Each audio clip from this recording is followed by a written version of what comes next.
Nyadar nggak sih, kebanyakan scrolling TikTok itu bikin kecerdasan kita menurun?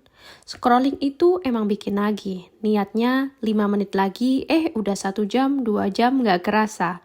Nah, yang kayak gini tuh bikin kita jadi nggak produktif, membiarkan otak merilis dopamin dengan video-video pendek yang bervariatif.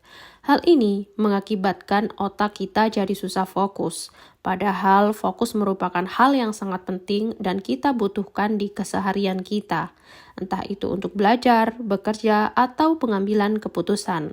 Indonesia menduduki peringkat pertama sebagai pengguna TikTok terbesar mengalahkan Amerika Serikat hingga Rusia. Sebanyak 157,6 juta masyarakat Indonesia adalah pengguna TikTok. Ini adalah data yang diungkap Statista pada Agustus 2024. Artinya, lebih dari 50% penduduk kita bermain TikTok. Untuk lo yang udah dengan bijak menggunakan platform ini, gue sangat apresiasi. Tapi di luar sana banyak orang yang gak bisa mengendalikan dirinya untuk terus scrolling dan menonton TikTok berjam-jam hingga waktunya terbuang gitu aja. Sudah waktunya tersita dan terbuang gitu aja, TikTok punya dampak negatif pada kemampuan kognitif otak dan perilaku manusia. Kemampuan kognitif adalah kemampuan kita untuk menerima, memproses, dan menggunakan informasi untuk mengambil suatu keputusan. Pengambilan keputusan ini sangat kita perlukan untuk memecahkan suatu masalah. Kebayang nggak kalau kemampuan kognitif manusia ini menurun?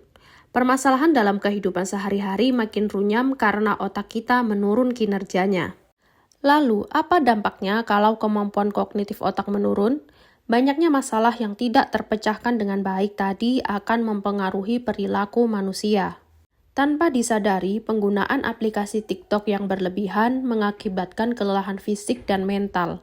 Bagaimana tidak, scrolling TikTok berjam-jam seringkali membuat penundaan waktu tidur.